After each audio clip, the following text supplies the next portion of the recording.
Não há esperança em outro. Abra sua Bíblia comigo. Glória a Deus. Vamos estar bem atentos agora, né? No Evangelho de Jesus Cristo, segundo escreveu o evangelista Marcos, capítulo de número 10. Nós vamos ler só o versículo 9. Claro que nós vamos trabalhar outros textos. Glória a Deus. Glória a Deus. Marcos capítulo 10, versículo 9.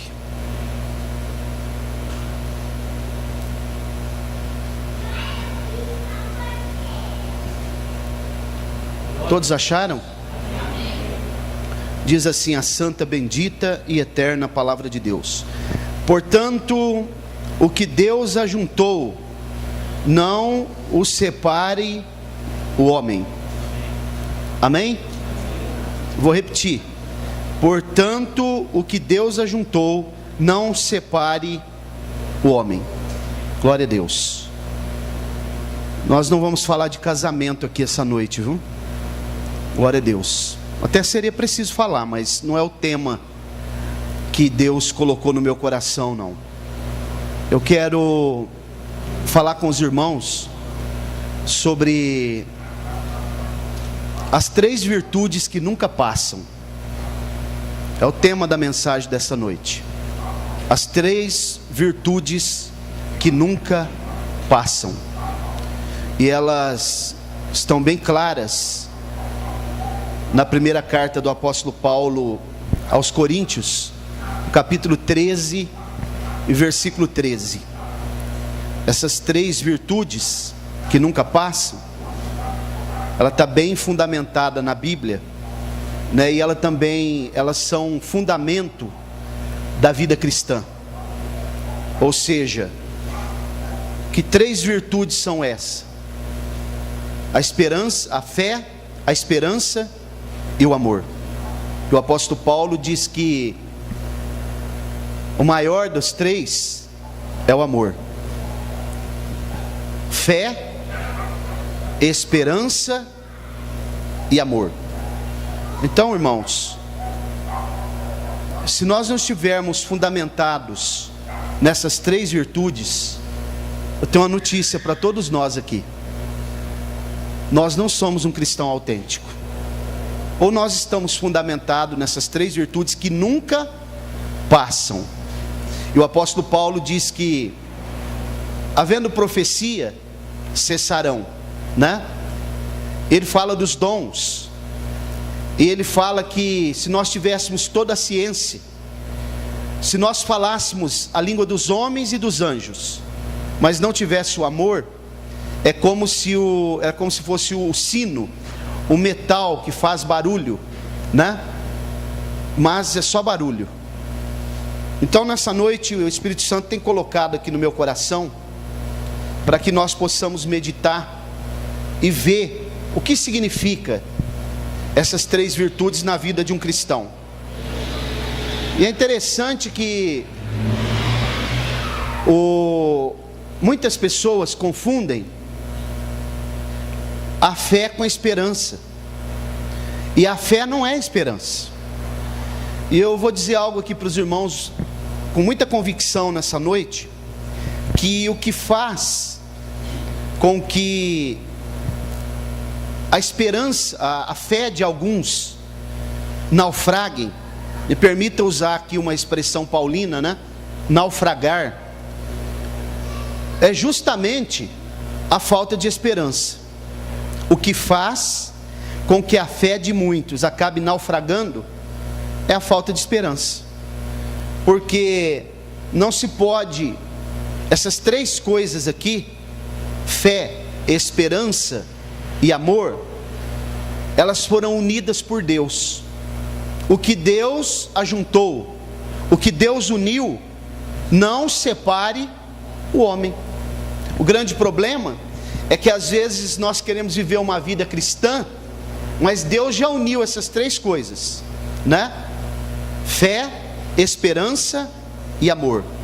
mas nós queremos viver uma vida separada. Eu quero viver a fé, mas sem esperança. Ninguém pode crer em Deus se não esperar em Jesus. E ninguém pode esperar, ter esperança, se o amor dele não for profundo por Jesus e pelo seu próximo, não é? Então não há como separar essas três coisas. O escritor aos Hebreus, ele diz no capítulo 11, versículo 1: a fé é o firme fundamento das coisas que se esperam e a prova das coisas que se não vê. Então não há como eu dizer assim: eu tenho fé, mas eu não espero. Por exemplo, eu creio em Deus. Quantos creem em Deus aqui? Levanta a mão. Você continua esperando a volta de Jesus? Amém? Eu creio em Deus, mas esperar a volta de Jesus não vai acontecer mais. Há poucos dias eu estava ouvindo o programa, assistindo o programa Vejam Só, e um dos entrevistados, dos debatedores, ele disse assim: Jesus não vai voltar fisicamente, isso é uma utopia. Na verdade, isso daí é apenas uma palavra para que nós, é simbólico. Jesus não vai voltar literalmente. Já fazem 2000 anos que foi prometido isso. Não vai acontecer. Como alguém pode dizer que crê em Jesus, se ele já perdeu a esperança que Jesus vai voltar? Significa que ele também não ama Jesus de modo profundo. Então, irmãos, eu quero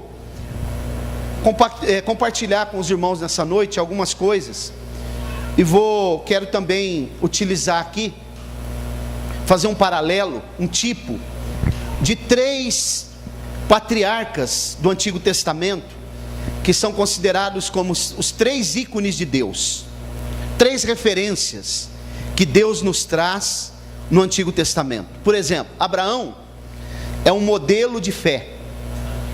A Bíblia diz lá em Hebreus 11 também, que ele saiu da sua terra e foi para uma terra que ele não conhecia. Isso é fé, não é? Isaac, que é o seu filho, é um modelo de esperança, porque também teve esperança de ser pai. E Jacó é um modelo de amor. Um amor por quem? Pela sua esposa Raquel. A Bíblia diz que depois de muitos anos que Raquel havia morrido, ele foi no Egito, e quando ele encontrou seu filho José, que ele não esperava mais encontrar, ele disse assim: você se lembra do grande amor que eu nutri por Raquel, depois de muitos anos que ela já havia partido? E é assim que a Bíblia diz que o marido deve amar a esposa, não é? Pastor Mauro, o senhor falou que não ia falar de casamento, mas é bom a gente dar umas pinceladas, né, irmão? Amar como Cristo amou a igreja. Fazia tempo já que Raquel havia morrido, mas ele disse assim: você lembra do amor, o grande amor que eu nutri por Raquel? Eu fiquei lembrando de um pastor, que quando a esposa dele morreu, aqui no estado de São Paulo, né? Um pastor presidente de um campo, quando os pastores foram chegando lá, ele chorava muito, e dizia: que grande perca, o que eu vou fazer agora sem a minha esposa? O que eu vou fazer sem a minha companheira que Deus me deu? Como eu vou poder atuar no meu ministério? Como eu vou poder dar continuidade no meu ministério? E os pastores abraçavam ele, né? Sabe quanto tempo ele demorou para casar depois? 3 meses para casar de novo. Então, irmãos, Abraão é um modelo de fé, Isaac é um modelo de esperança, e também Jacó é um modelo do que eu falei? De amor.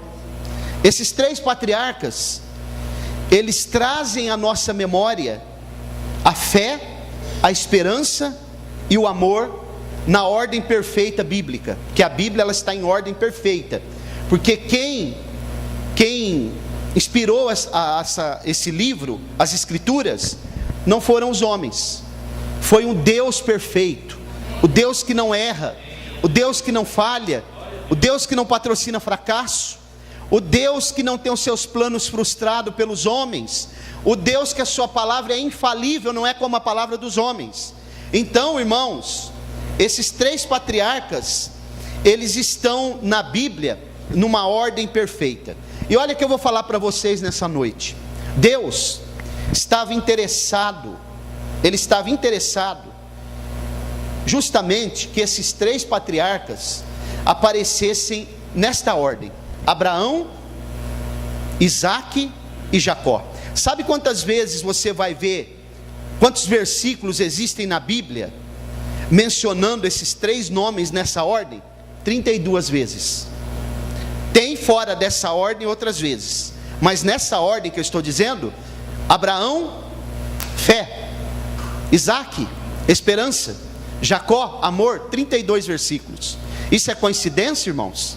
Deus, Ele com certeza quis ajuntar esses 3 homens, porque o que Deus ajuntou não pode ser separado. Se você está vivendo uma vida tentando separar aquilo que Deus ajuntou, eu quero te dar uma notícia nessa noite: você precisa rever conceitos. Eu também, porque aquilo que Deus ajuntou não pode ser separado pelos homens. A Bíblia não fala do cordão de 3 dobras, lá em Eclesiastes? O que é o cordão de 3 dobras? Deus, o marido e a mulher. Pastor Mauro, o senhor continua entrando em assuntos de casamento. Isso é a palavra, é o Espírito Santo, não é? Você sabia que lá em Êxodo, capítulo 6, o versículo 3, Deus, Ele fala justamente sobre esses 3 homens, e Ele traz uma conotação muito interessante lá. Quem poderia ler Êxodo 6:3, por favor? Aparecia Abraão, a Isaque e a Jacó, como Deus Todo-Poderoso, mas pelo meu nome, o Senhor, não lhes fui conhecido. Olha aí, irmãos, apareci a Abraão, a Isaque e a Jacó. Significa que, se nós fizéssemos nessa noite uma pergunta para todos nós aqui, qual a referência nossa? Qual dos 3 nós queríamos ser? Nós poderíamos, eu responderia: eu queria ser Abraão, o pai da fé, aquele que, mesmo não sendo hebreu, é o pai dos hebreus, através de Éber, né? Agora, percebeu que para Deus os 3 estão sendo colocados no mesmo patamar? Apareci a Abraão, a Isaque e a Jacó. Sabe quando que ele apareceu a Abraão? Lá no capítulo 12 do livro do Gênesis. Abraão estava na Mesopotâmia, em Ur dos Caldeus. Ele servia o Deus Sol, o Deus Marduk. Ele não conhecia esse Deus, ele não tinha fé nesse Deus, mas quando esse Deus se revelou para ele, é Deus, Abraão, que está falando, ele ainda chamava Abrão. E ele provavelmente, a Bíblia não diz isso, mas eu posso conjecturar aqui, fazer uma analogia dedutória. Talvez ele tenha dito assim: mas que Deus? É Marduk? Não, Abraão, é o Deus que fez o céu e a terra, o Deus vivo que está falando com você aqui agora. Ele apareceu: aparta-te da tua parentela, de ti farei uma grande nação, em ti serão benditas todas as famílias da terra. E a Bíblia diz que ele foi para uma terra que ele não conhecia. Apareceu para Abraão. Sabe quando que ele apareceu para Isaque? Ele apareceu para Isaque num determinado momento, quando Isaque precisava ouvir a voz desse Deus. Precisava, ele não tinha nem a sua tenda. A Bíblia diz que Isaque, quando ele foi ter a sua lua de mel, ele teve a lua de mel na tenda da mãe dele. Isso é sério. Já viu um ditadozinho aí: quem casa quer casa? Né? Ele devia ter uma tenda para ele ter a lua de mel dele. Mas sabe quando que ele apareceu? Quando ele apareceu mesmo para Isaque? Lá no monte, quando Isaque ia ser oferecido como sacrifício. Quando Deus bradou e disse: não faças tal. A Bíblia diz que quando ele olhou, Abraão olhou nos arbustos, na vegetação, tinha um cordeiro que estava preso para ser sacrificado no lugar de Isaque. Aquele cordeiro tipificava Jesus. Ali ele apareceu para Isaque. E sabe quando ele apareceu para Jacó? No Val de Jaboque. Quando Jacó estava andando sem a direção de Deus, quando ele chega no Val de Jaboque, Deus se apresenta para ele em forma de homem. Eles lutam, depois ele vai se transformar em um anjo. Primeiro ele aparece em forma de homem, Depois ele se transfigura em forma de homem, de anjo. E ali a Bíblia diz que Jacó lutou com Deus e venceu. Claro que ele estava em forma de homem, porque quem luta com Deus e vence? E a Bíblia diz que ele perguntou: qual é o teu nome? Meu nome Jacó, enganador, usurpador. E ele disse: você vai chamar Israel agora. Mudou o nome. Quando mudou o nome, mudou o caráter. Quando mudou o nome, mudou a esperança. Quando mudou o nome, mudou a fé. Quando mudou o nome, mudou o amor em relação a Deus e a sua família. E tratou algo que ele precisava ser tratado na íntegra. Sabe quando foi que Deus tratou Jacó? Quando ele tocou na coxa dele, ele ficou mancando. Eu já falei aqui para os irmãos algumas vezes que teve homens na Bíblia que foram tocados em lugares específicos, que precisavam ser tocados. Isaías foi tocado nos lábios, porque falava muito, apontava muito os outros e esquecia dos seus próprios pecados. Ai de fulano, até o capítulo 5, ai de fulano, ai de Beltrano, ai de Ciclano, ai de não sei quem. Quando chega no 6, ele disse assim: ai de mim que vou perecendo, porque sou um homem de lábios impuros, e habito no meio de um povo de impuros lábios. Aí ele foi tocado nos lábios, ele reconheceu sua pecaminosidade. Saulo foi tocado nos olhos, porque estava enxergando algumas coisas que não precisava enxergar. Os crentes, perseguindo os crentes, tocou nos olhos dele, mudou. Jacó, na sua coxa. Aí ele começou a mancar. Irmãos, olha aqui que coisa interessante. Sabia que a Bíblia ela traz algo peculiar? Os 3 homens mais fortes da Bíblia: primeiro Sansão, segundo Eliseu, terceiro Jacó. Forte que eu estou falando fisicamente. Esse homem era muito forte, e o irmão dele queria matá-lo. E de repente, quando eles vão se encontrar, depois desse encontro com Deus, não adianta querer separar aquilo que Deus ajuntou, né? De repente, Esaú está olhando de lá. Deixa eu dramatizar um pouco aqui. Aí ele vem lá assim, ó, ponto e vírgula, né? Quase igual o irmão Aldo ficou quando operou do joelho. Esaú olha assim: quem é aquele que vem vindo lá? Alguém disse: seu irmão. Não pode ser meu irmão. Meu irmão é forte. Irmãos, nós não entendemos como Deus trabalha. Ele precisava tratar Jacó. Não é o meu irmão, é o seu irmão, vem vindo lá. Quando ele vai se aproximando, aí Esaú percebe que é ele mesmo. Aí toda a raiva que Esaú estava no coração, ela é atenuada. Ele pensa: o que aconteceu com o meu irmão que ele está mancando? Alguma coisa aconteceu. Olha como Deus trata, irmão. Aonde é que nós precisamos ser tocados nessa noite? Aonde você e eu precisamos ser tocados?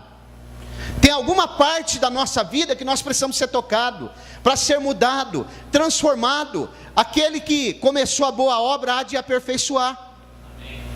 Agora, irmãos, às vezes ser tocado por Deus dói, viu? Tocado na coxa, nos olhos, nos lábios, com uma brasa viva, já pensou? Mas Deus sabe onde nós precisamos ser tocados. Esses 3 homens, sabe onde que aparece a primeira vez que esses 3 nomes estão em ordem? Lá em Gênesis 50. Quem fala é José. Ali no versículo 24, por ali, José vai falar: Abraão, Isaque e Jacó. O que uniu Deus, não separe o homem. Glória a Deus. Lá em Mateus 18, a Bíblia mostra, Mateus 8, versículo 11, a Bíblia fala desses 3 homens novamente, numa conotação ao milênio, que eles estarão também no milênio, na ceia, se assentarão na mesa. Olha isso, é Mateus capítulo 8, versículo 11, é isso mesmo? Como está dizendo aí?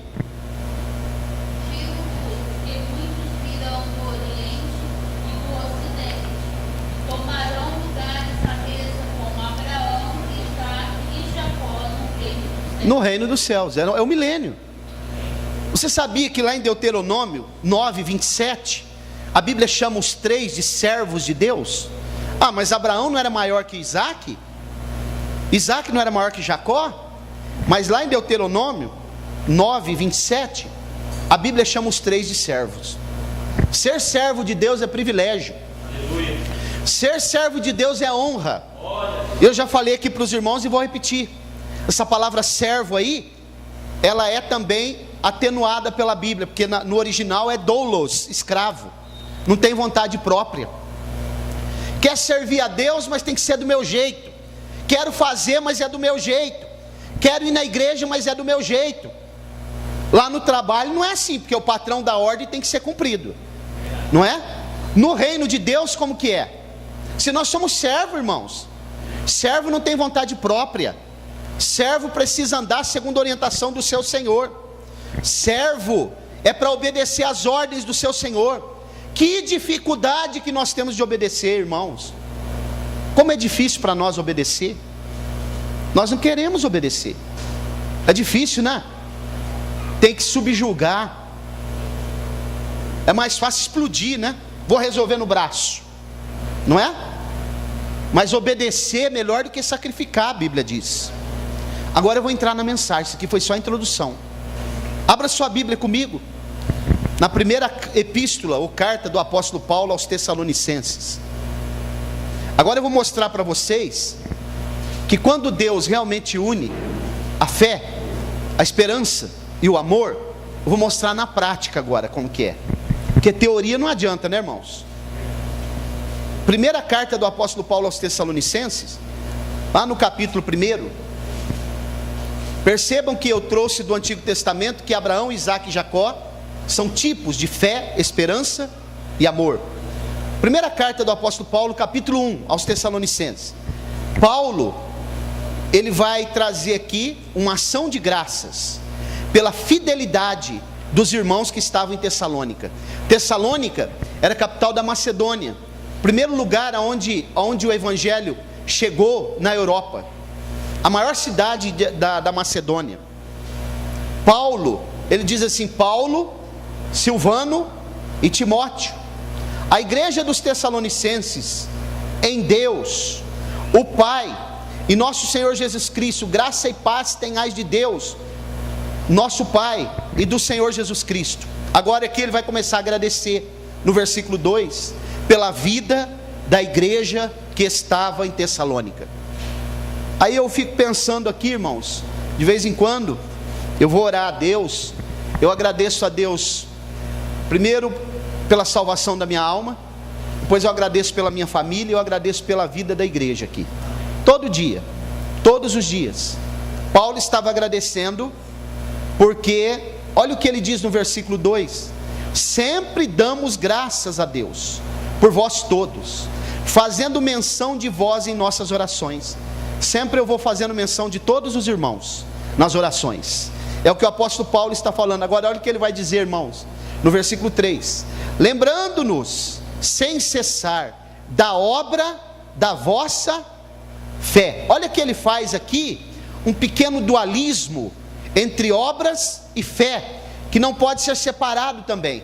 Se eu tenho fé, mas eu não pratico a obra para demonstrar, eu creio, mas eu não estou praticando uma obra, a fé sem obras é morta. Aqui ele está atrelando um pequeno dualismo da obra da vossa fé. Significa que eles estavam praticando a fé que eles acreditavam. Eles criam em Jesus, mas eles praticavam algo para demonstrar isso. O que é que nós, Igreja Assembleia de Deus, Ministério Apologético, na cidade de Colina, temos feito para demonstrar que nós cremos no Senhor, acreditamos nele, que ele é o Senhor da nossa vida e que estamos aguardando a sua vinda com ansiedade e com esperança. Temos praticado, irmãos? Está junto aí ou não está? A obra da vossa fé. Agora olha aqui: trabalho do amor e da paciência, da esperança em nosso Senhor Jesus Cristo, diante do nosso Deus e Pai. Sabia que nem Corinto, a igreja de Corinto, lá em 1 Coríntios 13, ele cita essas 3 virtudes que nunca acabam. Mas sabia que a única igreja que está sendo citado já na prática sendo praticado é só a igreja de Tessalônica?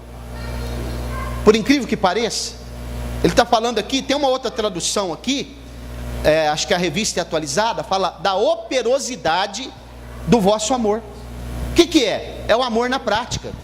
Quando a Bíblia fala caridade, é o amor na prática, que a palavra amor é abstrato.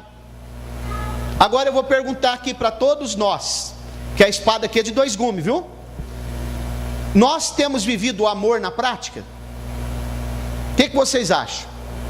Amor na prática, não só em relação a Deus, vertical, mas horizontal. Aqui, ó. Nós, nosso próximo. Como que nós temos praticado esse amor? Isso eu pergunto para todos nós nessa noite. A operosidade do vosso amor. Aqui nessa tradução, trabalho do amor. Nós temos feito? Temos praticado? Ou será que praticamos com alguns e com outros não? Parcialidade, como eu já tenho falado. Amamos a nossa família e a família dos outros. Como fica, irmãos? Pastor Mauro, o senhor bate muito nessa tecla. É a palavra, irmãos. Quem tem ouvidos para ouvir, ouça, né? Aí ele vai dizer assim também: e da esperança em a paciência da esperança. Você sabe que a paciência, ela é necessária, porque a paciência produz esperança.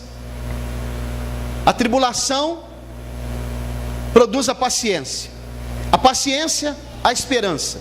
E a Bíblia diz que na esperança não há confusão. Então, irmãos, temos tido paciência para esperar aquilo que Deus tem para fazer por nós, aquilo que Ele prometeu fazer, e também a respeito da sua vinda, porque como o irmão Everton disse aqui, não é um toque de mágica. Às vezes nós queremos já, imediatismo, mas Ele não vai fazer a hora que nós queremos, porque Ele sabe o momento certo de fazer, porque Ele sabe que se Ele fazer antes, nós vamos nos perder, nós vamos queimar etapas, e queimando etapas não estamos preparados para receber. Mas eu quero agora. Se não for agora, eu não vou mais na igreja. Se não for agora, eu não faço mais. Se não for agora, eu não quero. Se não for agora, eu não quero. Isso é imediatismo. Sabe o que a Bíblia diz no Salmo 40? Esperei com paciência no Senhor. Ele se inclinou para mim e ouviu o meu clamor. Mas nós queremos quando nós queremos. Imediatismo. Queremos tocar o dedo assim, ó, na tecla, e já, igual a internet, 250 megas, né? Megas, 250 megas, que acho que é a maior que tem, né? Tocar o dedo aqui já, lá, na hora. Não é assim, irmãos. Deus trabalha numa instância muito superior à nossa. É na hora dele, no tempo dele, no momento dele. Sabe quanto tempo José ficou na prisão? 13 anos. Tinha 17 quando ele chegou lá. Saiu com 30. Saiu da prisão para ser governador do Egito.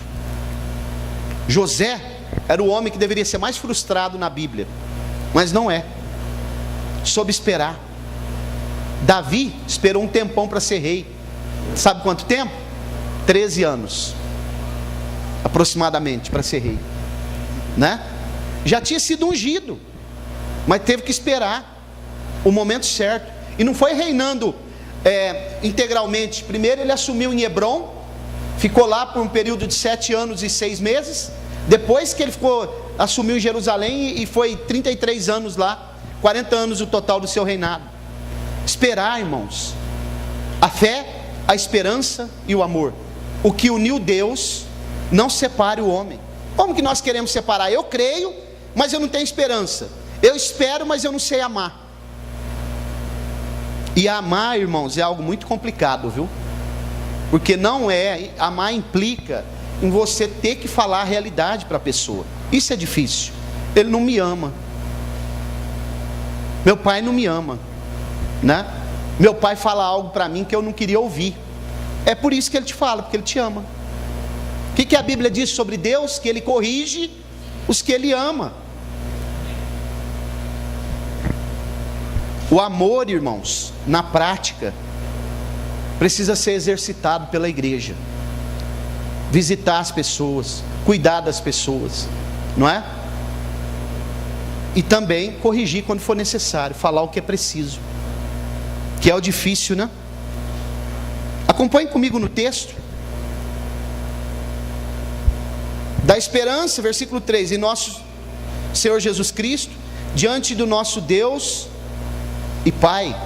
4, sabendo, amados irmãos, que a vossa eleição é de quem? Eu não vou esperar mais a volta de Jesus, não. Sabe quem me elegeu? Foi o pastor Mauro. O pastor Mauro me elegeu para ter cargo na igreja. Então que esperança que eu tenho? Pastor Mauro me elegeu para mim ficar na porta. Vou esperar, eu perdi a esperança. Pastor Mauro pediu para mim filmar as mensagens dele. Ele me elegeu. É isso que está escrito aí, irmãos? Quem elegeu? Os irmãos sabem que quem é eleito e tem a ficha limpa, né? Pode tomar posse, não é? Os fichas sujas não tomam posse, mas o ficha limpa sim. Que os homens elegem.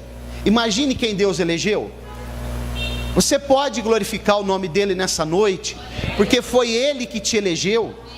Foi ele que nos elegeu. Somos eleitos por ele.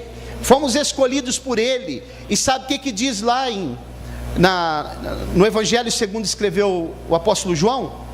No capítulo 15: não foi vós que escolhestes a mim, mas eu os escolhi a vós. Ele não está falando de salvação, viu? Ali, que a salvação não é eu que tenho que escolher. Ele está falando de escolha para trabalhar na sua obra. Está falando com os discípulos. Eleito pelo Senhor. Foi o Senhor que nos elegeu, irmãos. Se foi ele, a recompensa é ele que vai dar. A esperança tem que estar fundamentada nele. A fé é nele. Viu? Em quem nós temos crido? O apóstolo Paulo diz assim: eu sei em quem tenho crido. Glória a Deus. Eu creio nele. Quando eu acordo pela manhã, ao meio-dia, à tarde, à noite, eu creio no que eu estou pregando aqui nessa noite. Eu creio na sua vinda. Eu creio na sua resposta. Eu creio que ele vai voltar. Eu creio que ele está aqui, representado pela terceira pessoa da Trindade. Eu creio no seu poder e na sua resposta. Glória a Deus. Você crê? Olha aqui, a fé, a esperança e o amor na prática. Olha o versículo 5. Porque o nosso evangelho não foi a vós somente em palavras, mas também em poder e no Espírito Santo e em muita certeza, como bem sabeis, quais fomos entre vós por amor de vós. Irmãos, o evangelho não pode ser apenas por palavras, ele tem que ser demonstração de poder. Esse livro que eu estou falando aqui, que nós estamos lendo nessa noite, como eu já repeti aqui várias vezes, mas é sempre bom lembrar, não é um livro teórico, viu? Não é um livro de teoria apenas, não é um livro de filosofia. Esse livro aqui é um livro que foi inspirado por Deus, o Deus vivo, o Deus criador dos céus e da terra, o Deus criador de todas as coisas, o Deus que nos conhece na íntegra, o Deus que esquadrinha os nossos corações, que sonda as nossas mentes. Esse livro aqui, irmãos, é a bússola, é a palavra de Deus, é a direção da igreja, revelação do coração de Deus para a igreja, é poder de Deus no Espírito Santo. Deus pode curar, Deus pode distribuir os dons espirituais, Deus pode falar conosco, Deus tem resposta para nós. Esse Deus é vivo, não é apenas por palavras, porque por palavras, irmãos, se fosse apenas nós estaríamos perdidos. Não é gibi de tio Patinhas, não, né? Gibi da Mônica, não é almanaque que você ganha na farmácia no final do ano, não. Isso aqui é a palavra de Deus, ó, e é demonstração de poder. E ele diz assim: e no Espírito Santo e em muita certeza, como bem sabeis, o que, irmãos? Quais fomos entre vós, por amor de vós.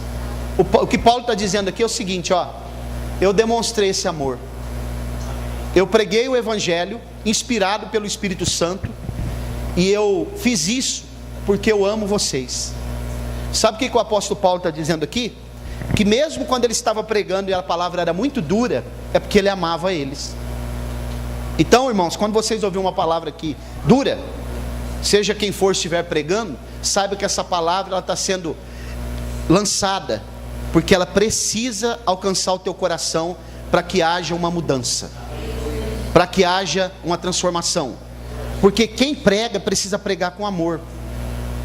Não, o pastor está falando aqui lá para me atingir, aquela palavra está sendo direcionada para mim. O dia que eu fizer isso, irmãos, eu paro de pregar, porque eu não fui chamado para isso. Quem desabafa no púlpito são os falsos profetas. Nós temos que pregar o que está aqui, ó. Preciso orar primeiro, por amor à igreja, porque a igreja não é do pastor, a igreja não é do ministério, a igreja tem um dono, e esse dono passa revista no seu exército de guerra, e a Bíblia diz que ele vai pedir contas sobre a sua igreja. Quem está cuidando da igreja pode ficar esperto, porque vai chegar o momento que vai ter que prestar conta. E o dono quem é? E ele diz assim, ó, a Bíblia diz assim, ó: eu sei, Senhor, que tu és enérgico, porque o Senhor colhe onde não planta. Sabe quem colhe onde não planta? Alguém de nós pode ir lá colher onde nós não plantou? Se alguém entrar na propriedade dos outros para colher alguma coisa, você já sabe, é ladrão, porque não foi ele que plantou. Agora, Deus colhe onde ele não plantou, porque ele é dono de tudo. Ele pode colher onde ele não plantou, é tudo dele. E ele vai pedir conta, irmãos. E a hora que ele pedir conta, ai daquele que não tiver tudo certinho para apresentar. Tem um hino da harpa que diz: posso, tendo as mãos vazias, com Jesus me encontrar? Continue acompanhando comigo aí. Versículo 6: e vós fostes feitos nossos imitadores e do Senhor, recebendo a palavra em muita tribulação, com gozo do Espírito Santo. Como que eles receberam a palavra? Primeiro, eles imitaram o apóstolo Paulo. Porque tem pessoas que dá para a gente imitar, viu, irmãos? Não é todos não, viu? Tem uns que, ó, não dá. Imitar pessoas que não têm referência, pessoas que não dão testemunho, né? Pessoas que andam de qualquer maneira, pessoas que não andam pautado naquilo que a Bíblia diz, pessoas que andam fazendo coisas aí sem dar testemunho. E é duro, viu, irmãos? Tem pessoas que querem convidar alguém para vir na igreja, mas ele não tem moral para fazer isso, porque as pessoas aí fora estão olhando para ele, o jeito que ele anda, o jeito que ele se veste, o jeito que ele fala, o vocabulário que ele tem. Agora olha o que Paulo está dizendo: vós fostes feitos nossos imitadores e do Senhor. Significa que Paulo imitava o Senhor, né? Tem um outro texto que ele diz: sejais meus imitadores, como eu sou de Cristo. Aí ele diz assim: recebendo a palavra no mar de rosas, em meio a muita tribulação, com gozo do Espírito Santo. Ó, irmãos, espera um pouquinho aí, isso aqui Paulo errou, é um paradoxo. Como que alguém pode receber uma palavra no meio da tribulação e ter gozo no Espírito Santo? Isso aqui é a paz que excede todo o entendimento que Paulo fala. Quando alguém olhar para você, para nós, e nós estivermos na tribulação, mas nós estivermos alegres no Espírito Santo, as pessoas não vão entender como nós temos paz no meio da guerra, porque o príncipe da paz está conosco, ele habita na nossa casa, ele habita quando nós estamos na tribulação, nós louvamos o seu nome e agradecemos a ele. Hoje eu falei para uma irmã que eu fui visitar: quando você estiver na tribulação, irmã, canta um hino para Deus, louve a ele. Os mais belos hinos e poesias foram escritos em tribulação. Foi cantado aqui hoje? Já pensou, irmãos? Eu já falei o pano de fundo desse hino. Perder um filho é difícil? O que vocês acham? Morrer um filho nosso? Eu não tenho nem ideia do que seja isso. Eu não sei nem se eu tenho estrutura para isso. Viu? Eu oro a Deus todo dia para minhas filhas me sepultar. Isso é a ordem natural, não é? Muito bem. Agora pense perder um filho, morar numa cidade, e aí as autoridades dizem: aqui você não vai enterrar o seu filho. Aqui não. Está dizendo o seguinte, em outras palavras: pega esse lixo aí e joga fora da cidade aqui. Aqui não. Foi assim que foi feito esse hino. Você já pensou, Leandro? Hã? Não, eu tenho que enterrar minha filha. Aqui não. Pode levar para fora da cidade. Aqui crente não sepulta ninguém. Aí eles pegaram a criança, com muito custo. Estou falando, sabe de quem? Do pastor Daniel Berg. Levou ele para fora, a criança. Foi de cidade em cidade, até que achou lá alguém: pode sepultar teu filho aqui. Aí eles fizeram esse hino aqui. Os mais belos hinos e poesias foram escritos em tribulação. Glória a Deus. O filho morreu, foi sepultado, mas a fé e a esperança e o amor continuava, porque aquilo que Deus uniu, não separe o homem.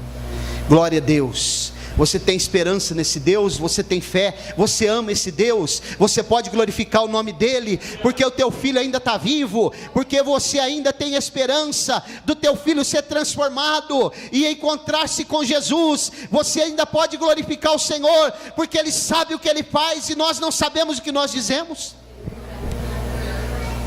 Glória a Deus. Sua filha foi na igreja, Maure? Glória a Deus. A senhora pegou a profecia aquele dia lá em Bebedouro? A senhora creu. É só o começo, né? Deus vai fazer a obra.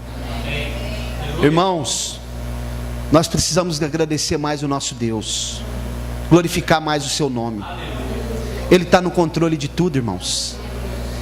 Glória a Deus. A fé, a esperança e o amor precisa estar intrínseco, inseparável no nosso coração. Estou caminhando para o fim, viu? As pessoas que recebem a palavra e vêm para a igreja, geralmente ela está na tribulação, porque quando a pessoa está bem, ela não quer, não é?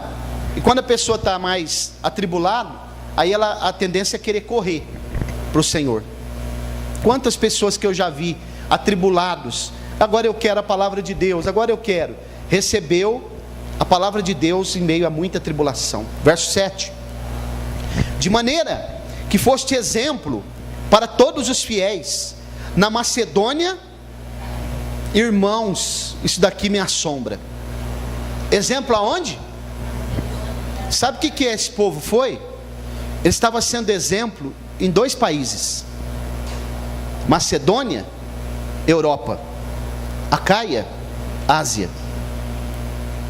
Aqui podemos dizer, melhor, Grécia, né?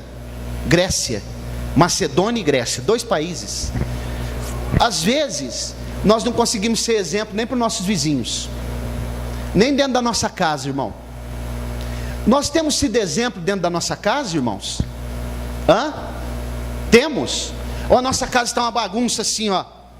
Como que está a nossa casa aí? Essas pessoas aqui, ó, a igreja de Tessalônica estava sendo exemplo para 2 países. 2 países. Vocês já pensaram nisso? Só isso, pastor Mauro? Versículo 8: porque por vós soou a palavra do Senhor, não somente na Macedônia e Acaia, mas também em todos os lugares.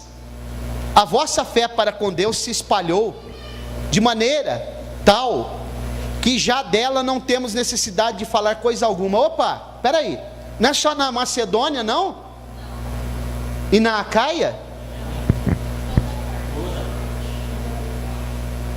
Todos os continentes,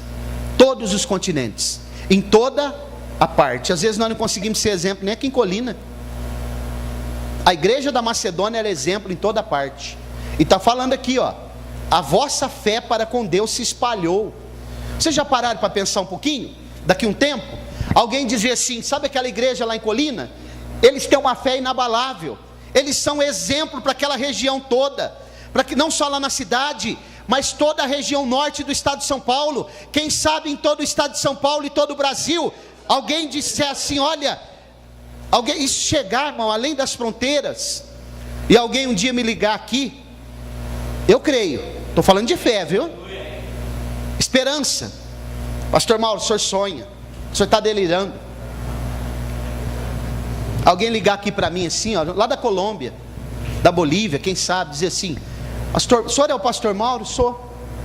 Eu ouvi falar, está chegando as notícias aqui, o senhor tem uns obreiros aí de fé, a fé deles está sendo espalhada por todo lado. O senhor poderia mandar algum deles, ou o senhor vir, ou mandar algum, trazer uma conferência sobre esse assunto para nós aqui, para que nós também possamos aprender a receita, para a gente aplicar aqui, hein, irmãos? Já parou para pensar nisso? Diz que o senhor tem umas irmãs aí que tem uma fé tremenda, elas oram pelos enfermos e eles são curados. O senhor poderia mandar uma delas aqui, para poder nos dar a receita dessa fé, porque eu fiquei sabendo que vocês são exemplo, na cidade onde vocês estão, no estado que vocês moram, no país que vocês moram, e agora está chegando aqui também, e parece que já está espalhando por todos os lugares aí. É isso que a palavra está dizendo. E ele está dizendo assim, ó, essa fé, ela foi de tal maneira, se espalhou, que nós não temos necessidade de falar coisa alguma mais. Só pelas obras já está sendo falado. É o exemplo, irmãos. O que ajuntou Deus, não separe o homem. Glória a Deus. Tem alguma coisa que está separado aí, se eu juntar? Pensa aí. O que está separado que foi Deus que uniu? Agora, se não foi Deus que uniu, vai separar, viu? Toda hora. Toda hora. É por isso que quando alguém casa, e o casamento não dá certo, ah, mas foi Deus não, irmão, foi escolha errada. Fosse Deus não tinha separado, porque o que Deus ajuntou não separa o homem, né? Não deu certo, fiquei frustrado agora, não deu certo porque escolheu errado. Tem que pensar antes de escolher, tem que olhar as placas de sinalização primeiro, para ver se vai dar certo. O que ajuntou Deus não separe o homem. Estou terminando, viu? Versículo 9. Porque eles mesmos anunciam de nós qual a entrada que tivemos para convosco, e como dos ídolos vos convertestes a Deus, para servir a Deus, o Deus vivo e... Meu Deus, acabou a idolatria. A fé foi tamanha, a esperança e o amor, que acabou a idolatria. Eles se converteram dos ídolos para adorar o Deus vivo. Irmão, deixa eu fazer uma perguntinha aqui, e cada um de nós responda a nós mesmos, faça uma reflexão. Será que nós não temos algum ídolo ainda? Não estou falando de imagem dessas coisas não, estou falando de algum ídolo que pode ainda estar na nossa vida, que está nos atrapalhando de ter comunhão com esse Deus. Esse ídolo pode ser marido, pode ser esposa, pode ser filho, pode ser neto, pode ser carro, pode ser casa, pode ser dinheiro, trabalho, né? Ocupações, várias ocupações. O que é que pode estar sendo colocado no lugar desse Deus? Porque Deus não reparte a sua glória com ninguém. Esse povo aqui, essas três coisas que nunca passam, essas três virtudes que nunca se separam, estava em tamanha evidência, estava sendo tão praticado, que até a idolatria acabou. Às vezes, para curar a idolatria, Deus usa medidas drásticas, como o povo de Israel. Sabe onde foi curada a idolatria do povo de Israel? Na Babilônia. 70 anos no cativeiro. Depois que eles saíram de lá, nunca mais foram idólatras. Curou a idolatria. Foi pedagógico. E mais uma coisa, lembrar que quando nós erramos na nossa vida, passamos por dificuldades, tribulações, e nós cometemos erros, sabe o que significa isso, irmãos? Quando termina aquele erro e as consequências terminam, que elas ficam por um bom tempo, é para mim não errar mais. Pedagógico. E por incrível que pareça, tem pessoas que erra, consequência, e ele acaba errando a mesma coisa, o mesmo erro de novo. Aqui, graças a Deus, que essa operosidade, as obras, né, a prática deles, fé, esperança e amor, baniu a idolatria, e eles foram servir o Deus verdadeiro. Nós cremos no Deus verdadeiro, servimos Ele. Você crê que Ele é vivo, irmãos? Você crê que Ele está olhando para nós nessa noite? Você crê que Ele conhece nos mínimos detalhes quem somos nós? Último versículo, versículo 10. E esperar dos céus, olha a esperança aqui. Esperar dos céus a seu Filho, a quem ressuscitou dentre os mortos, a saber, Jesus, que nos livra da ira futura. Sabe de quem que é essa ira? É do próprio Deus. Só Jesus que pode nos livrar. Esperar dos céus. Isso aqui está falando da volta de Jesus. Como está a tua esperança nessa noite, irmão? O que você está esperando? Ó, pastor Mauro, eu estou esperando o seguinte. Estou esperando o final da próxima novela das 8 ou das 9. Eu estou esperando o final da novela da Record. Eu já sei, estou esperando ver se eu vou ganhar na Mega Sena. O que nós estamos esperando nessa noite? Porque é o que os homens procuram muito, né? Eu estou esperando isso, esperando aquilo. Qual a tua esperança, irmão? Está fundamentada no quê? Sabe o que está escrito lá na carta do apóstolo Paulo a Tito, no capítulo 2, versículo 13? Aguardando a bendita esperança e a manifestação da glória do nosso grande Deus e Salvador Jesus Cristo. Está esperando a volta de Jesus? Ele vai voltar, irmãos. Essa notícia é alvissareira, não é utopia, viu? Não é falso alarme, não é um blefe. De vez em quando você não vê nos filmes, foi alarme falso. Terremoto, foi alarme falso. Jesus vai voltar. Isso não é dança de quadrilha não, que a pessoa fala, olha a cobra. É mentira, porque a palavra de Deus é a verdade plena e absoluta, e a palavra está dizendo que Jesus vai voltar, e Ele vai vir buscar um povo especial, zeloso, de boas obras. E a Bíblia diz no primeiro capítulo dos Atos dos Apóstolos, que Ele deu as últimas instruções aos seus discípulos, e quando de repente Ele foi subindo na sua ascensão, sem elevador, sem escada rolante, sem precisar de helicóptero, e eles começaram a olhar com um olhar de perplexidade. De repente apareceu 2 varões e disse, varões galileus, porque estáis olhando para o céu com olhar de espanto? Esse mesmo Jesus que está subindo, vocês verão Ele também descendo, porque Ele vai voltar. Essa é a esperança da igreja, Jesus está voltando. Coloque-se de pé, por favor.